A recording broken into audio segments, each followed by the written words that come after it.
if you're struggling to walk, if you're someone that's not motivated, there are many tips I can give you and tricks to keep you motivated outside of the results and the benefits of just walking. You can Google this up. You can look at my channel.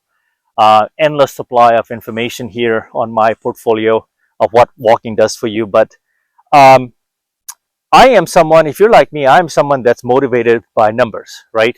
Whether it's my bank account or whether it's the views on my YouTube or whether it's just statistics where I can compare year to year things. I'm a finance banking guy, technology. So I'm decent with numbers, and I like telling a story with numbers. And one thing I realized that the tracker on your phone, actually, long before I had the Apple Watch, I was using the step counter on my smartphone, Apple iPhone, right? This is going back to 2016, 17, 18. Without knowing it, I was just sort of half-hearting, half-assing my walks without thinking much, looking at it sometimes, time to time, like, hey, I've got like actually 8,000-9,000 steps in. I didn't know this. Like, whatever, it's not accurate. And you're right, it's not 100% entirely accurate, but it's very close to giving you a ballpark idea, give or take, right? Let's just say you were 100 or 300 or 400 steps, give or take, you were off, right? Even better if you were over, but let's just say you were off. This is where being consistent is going to pay off. But ever since I got the Apple Watch, right, I use the Apple tracker that syncs into my the report summary for the day, and I call it the report card. Actually, when you have the app on your phone for your step counter, step tracker, it's a nice way to pull up your phone and see where you are, how many workouts you have done, including strength training. This Apple tracker watch has many ways you can track your workouts, not just endurance, not just your step tracker. You can do HIIT, you can do swimming, cycling, soccer, martial arts, aerobic, sprinting, weight training, weightlifting, of all things, right? It tracks all of that. Now, once again, it's not 100% accurate, but it's very close to getting you a visual as to where you are. And it's a whole lot better than not knowing where you are. And I think when we're starting a journey, at least when I was so into comparisons. How can I be better than I was yesterday? How can I be better than I was last week? And then you sort of kind of start seeing the foundational that's kind of laying itself out in front of you. And it's your own watch, it's your own rhythm, it's you versus you, essentially. You are now competing against your best version that was yesterday. Today, you're going to have to be a new version, right?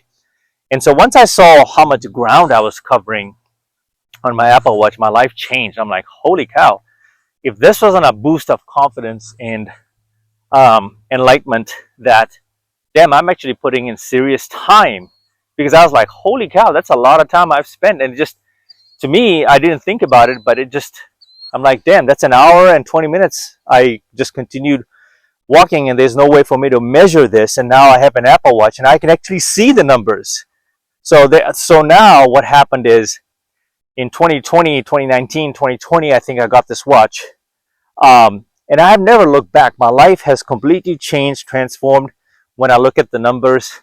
And once I see 5 digits on my step count, I am just delighted. I am lit up. I am smiling with joy because I know what it takes. I think roughly it's like 4.8 miles or 5 miles roughly gives you about 10,000 steps. So I could just now ballpark it on my watch, or the app that's synced to my watch, right, through that tracker, is if I'm getting to that 4-5 mile mark, I know I'm going to hit 10,000.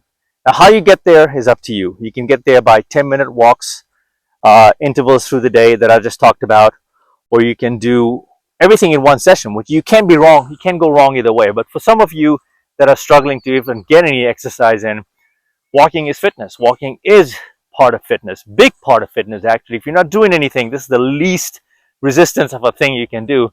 I think the variant is your intensity. You determine the intensity, which is going to equate to a greater caloric burn, if that makes sense. Hopefully you captured that. You determine the intensity of your walk, whether it's inclined, whether it's a little bit faster, whether it's a little bit slower. either way, you're burning calories. But what's more beautiful about this is that you can actually see if you need that psychological boost, right? If you need to create a community or like a group of friends that compete against each other or just like to hold each other accountable, you can actually sync that through your watch. I have a couple of people on my phone, um, and I don't give them a nudge or a push because I'm not their personal trainer. They're not paying me; they're paying someone else, but yet they want to compete with me, and they use me as their measuring gauge. So go figure. Now they're probably looking for some kind of feedback. I'm not about to give them feedback. The way I'm going to give them feedback is just consistently closing all my three loops. So what are the three loops on these trackers? The three pillars that measure you, although you can out measure those three loops, are the amount of times you're standing through the day. There's one minute standing count. So it's gonna track you that 12 times in a day you have to stand up for at least 1 minute. So that's the minimum, right? Folks, I'm gonna go incline, so just bear with me, okay? This is the best part. Right? The standing count, right? Then you get to set your caloric burn, how many calories you'd like to burn in a day.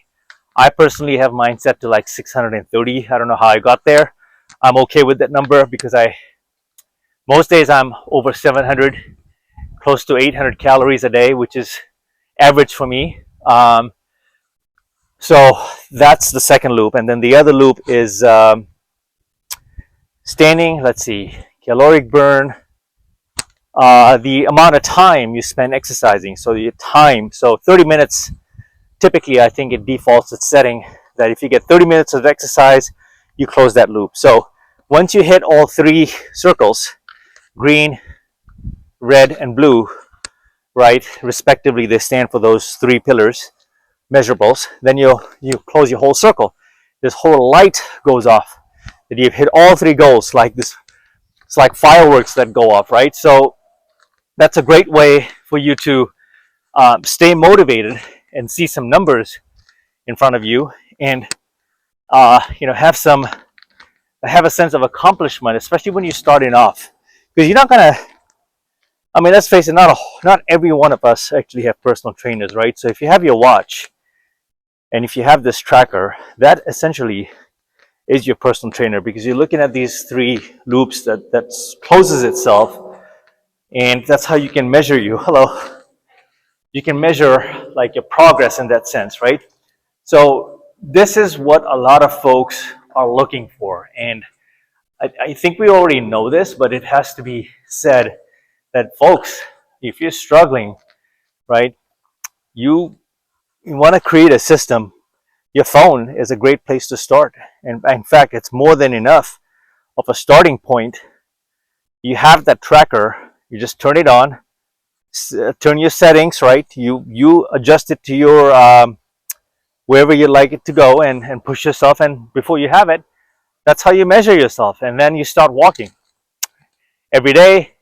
You look at those numbers and see how you can do better.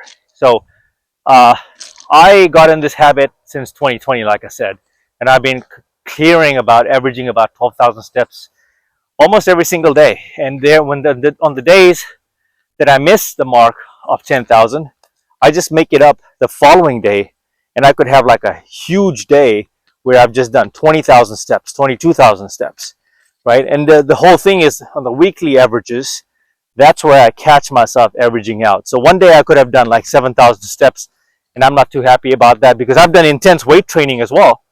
But for me, I like seeing that 10,000 visually, even though I've already blown my calorie burn for that day, like I've already crushed it. But you can tell the perfectionist in me kicks in. Like, I want to see 10,000 on the count. So if you're like me, right, and if you are rigorous and you want to see yourself, right, and translate that, then I recommend this tracker like this, because it truly changed my life. It truly changed how I looked at myself, including my diet, because now I know that the numbers that I'm reading off this tracker also can be mapped over into how I'm reading the calories that I'm taking in from certain foods. And this is where I dialed in on my reading the packets. The general rule of thumb is if you're eating anything that's where you have to you have to open up the packet, right? Unseal it.